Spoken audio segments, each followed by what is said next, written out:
I'm Heather Vale for Performance Marketing Insider, and joining me today is Ted Dhanik, CEO of Engage BDR. Today we're going to be talking about their ability to target by behaviors with data partners. Ted, thank you so much for being here today. Thanks, Heather. Hey, guys. Just thought I'd move this arm around a little bit. It's way out of here. Anyhow, yeah, thanks for talking today with us about behavioral targeting as it relates to display and video. Yeah, so when I say data partners, what are data partners and who are they? Data partners are partners with data. They basically are people that have, or companies that have a specialty or competency in either aggregating or acquiring data. And the data could be online data or offline data. I can talk a little bit about that specifically. The flavor of the season is offline data today. So we've been known for our AuDB product, which is Audience Database, for the last few years, and it's an offline specialty. So what it does is we leverage partnerships offline, kind of build columns on the user. So we have a user, we've identified who that is, and add behaviors to them, basically, like transactional data, things like that, and relate with even more data points and more partnerships, continue to build columns or columns of information on that user, and then leverage that offline data with like looking for the user online, leveraging street address and overlaying that with transactional data online, and then you get an IP address, things like that, and then you can target the user through ad exchanges, that kind of thing. So there's a lot of that stuff happening over the years. We're excited to talk about a couple things today, which are some new partnerships. In addition to our proprietary blend of our potpourri of targeting capabilities, we have some branded capabilities, which are guys that are known for doing things really well. One of them is Newstar. The other is Datonics. And so these guys are known for their offline targeting capabilities. So I could tell you really interesting things like, hey, you could take transactional data from Home Depot of all the people that walked into the store and bought a DeWalt drill, and with the right data, we should be able to find them online and show them a drill bit set, which is pretty compelling and exciting, considering that, hey, these guys have never, that user didn't actually buy the product in a web store. It was just physically walked into the store. Okay, we're getting into some scary Big Brother stuff here. So you're saying if I walk into Walmart and buy a point-and-shoot camera, and then I go online, all of a sudden I'm being retargeted with that, accessories for it and stuff, even though there was never a connection? Like, how is this connection being made? Yeah, we should establish what time that you're going into the Walmart, because typically people are going to Walmart pretty late. People we know, they don't have time during the day and they just go at night, right? Just kidding. So if I had a Walmart around here, we'd probably go late night, just to be. Yeah, because nobody's there, and yeah, exactly. So it is kind of it's very interesting. It's not really Big Brother stuff, but what it is it's through everything you do that every layer in between is somehow leveraging that data that they have access to, which is really your profile. So hey, these people bought this, these people bought that, whatever, right? And so it enables us to do really creative things. Now, imagine this, like you're seeing ads that are very relevant to you, right? So here's another sample, right? So people are being followed around the web by me currently today. People are looking at my house. It's for sale, and they go to the website, and I got them. And so I'm following them around. It's retargeting, right? So that's online retargeting. You went to a place, and they're seeing my ads all day long, and they're like, wow, this has never been done for real estate.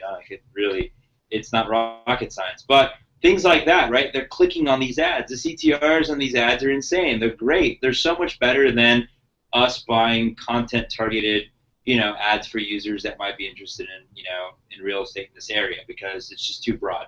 So it performs well. So we know that data, these users, some of them might be my friends, but some of the others are people that are interested in real estate because they've shown and proven intent. Well, I may be a data source at this point because now I have cookied these users, and let's say somebody else is selling a house down the street from me. They want to leverage my cookie pool. and they say, hey guys, you know what? You just sold your house, it's done. But there's a lot of buyers that were interested that went to your website that you cookied that I want to be able to leverage too. Well, by the way, guess what? I'm going to lease you that now. I'm going to license you my cookie pool, and you're going to leverage this for, finding users or people that have the intent of purchasing today. So it's very important and leverageable, and it's very, it performs very well, and it's great. So with the right sources and a smaller black box, you should be able to do really well. Now the black box is always going to be there because everyone's got proprietary methodologies, and they all have the secret sauce, and they're not going to tell you how they do what they do, that kind of thing. But transparency is very important in data because it enables you to get the credibility or have credibility for if you're selling data, selling marketing, selling media that is leveraging data, you have a better chance of selling it and performing well. Some of these guys, Datonics and Newstar, very excited about them. They've done really well, and it's just good brands that we want to associate with, and to be able to leverage their capabilities gives our users more than just our own proprietary blend. It's like, hey guys, we're using everything that's yours. How do we know it's great? Is it third-party approved? Is it third-party, accredited? Okay, that's great. You can get accredited. You can do things like that, certified, verified, analyzed, whatever. And I think that these guys are doing great on their own. That's their business. They're just selling data. So hey, let's integrate these guys into our platforms and offer this capability. So it's not just like one data supplier or two, but we want to have as many as we can. We want to give the audience, which is our advertising base, the ability to use whatever data platform that they choose. If we have it today, great. If we don't, we'll integrate something else too. So we want to drive in the direction of data being a data agnostic company. And I do feel that buying users today is much more valuable, and it's much more valuable than content targeting specifically. So buying site specifically, things like that, those are great ways to find users that may be interested in your product.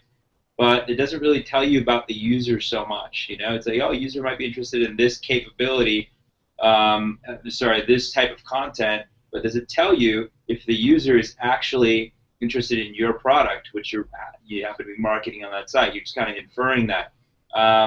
By leveraging data, you might be able to get more data on the user, more information, rather than just the content that they're reading or viewing or whatever, right? So it's pretty compelling.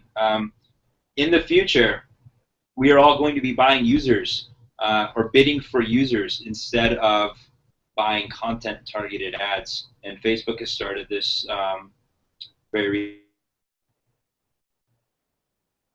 recently with the very, very exciting because the targeting is going to be really great. From a Big Brother perspective, I don't think that it is, it's not leveraging the user's name and things like that.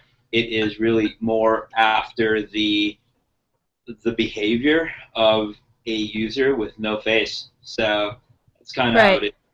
I think buying users is great. It's much more compelling and sophisticated than buying content, because I could be on a mom blog and I could be marketing to single fathers, right? Okay. They're there, right? And if I'm trying to sell anti-aging to them or something like that, it's not going to work. So buying users enables us to really understand the world better and leverage the profiles to market much more efficiently, reducing waste, and increasing the penetration. Yeah, okay. I'm not questioning the fact that this is valuable for marketers. I mean, obviously it is. I'm trying to figure out, though, how exactly it's working, because we can understand online retargeting pretty easily. You go to a site, a cookie gets dropped, you go to another site, you see an ad relevant to what you already looked at before, and so on and so forth, perpetually, until you either clear your cookies they just expire or whatever the case happens to be. But what I don't understand is where the connection is between something that I buy offline in a store. Is it because I use the same credit card and that's how they know that it's me? Like, how are they actually tracking the behavior of that user when they go offline? So I'll talk about the online one real quick because it's easy, and the other one's going to be more fun. So Okay. The online fun meaning, it's exciting, it's progressive, it's excellent. I think that the online one is, they've got a lot of variables and varieties and things like that, right? So let me give you a super progressive one. Your mobile device, GPS coordinates on the mobile device. There are apps on your phone that are that have location enabled. Those GPS coordinates. This is very progressive, cutting edge stuff, by the way, that we're going to be participating in very soon. It's not happening in broad scale, but this is one end of the spectrum. So GPS coordinates tracking, like the behavior of the user. I could go to Honda and Toyota and say, hey guys, I will give you every user that has been at a car dealership in the last 30 days for more than 5 minutes. And I can market to them on a mobile device. I know who they are. And how are we getting this data? Well, the guys that have an SDK in certain apps are licensing that data out to advertisers in the ad tech world. That is a super progressive strategy, and it's not leveraged in broad scale because it's just some real smart people who thought of this concept, right? That is one end of the spectrum. Exciting, very easy to understand, right? You got GPS coordinates on your phone. You're at they know where you are. You're at, let's say, Starbucks. A Coffee Bean wants to market to you. Things like that, right? So we could track the users and build segments on that. Hey, these are the guys that have been in the car dealership. These are the guys that eat at McDonald's every day. These are the guys this, that, whatever, right? So you build segments on that. You license out those segments, and marketers can leverage those segments to access those users and just bid on those segments instead of buying site-specific traffic. That's one side. The other side of it, let's talk about desktop. Let's say you're a data provider. Let's say a super simple one like Blue Kai and some of these other guys. They have partnerships with publishers. AutoTrader, let's take that for example. AutoTrader, you search for a Honda Accord. You're looking for a Honda Accord. Well, they cookie you. That's intent. You're in market. You're looking for a car. Cars.com, other places like that. Well, they're segmenting this data out pretty well. It's based on brands. It's based on class of vehicle.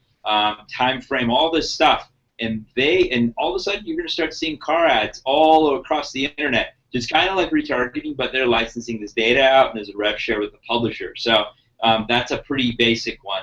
Another one where ad networks do very commonly is, hey, we see this user, it's an IP address, or it's this cookie, we've cookied this user, it's a unique user. We see him going on, they're on AOL, they're on Yahoo Money, they're on, like AOL Finance, they're on Bankrate, they're on, these other sites. Well, this user, it now fits in this segment of finance, right? Let's say this is a segment user that is interested in finance. So instead of going to look for this user on CNN Finance or some of these other places where, you would pay like $5, $10, $15 CPMs, we know that user is interested in it, and I am now finding this user on let's say a cheaper site like about.com somewhere, right? I'm paying $2 for the user now instead of buying that user on CNN where you would normally pay $10, $15 CPM. So we are like creating categories of these users. These guys are interested in sites, content, this kind of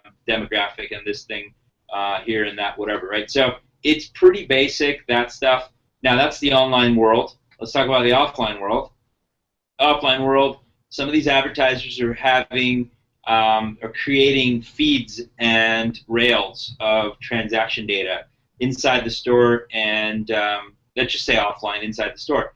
They'll give you a lot of information. It's they won't give you the name, things like that. They'll give you the address, street address or billing address, and things like that. They'll give you what they purchased if they want to retarget that kind of purchase.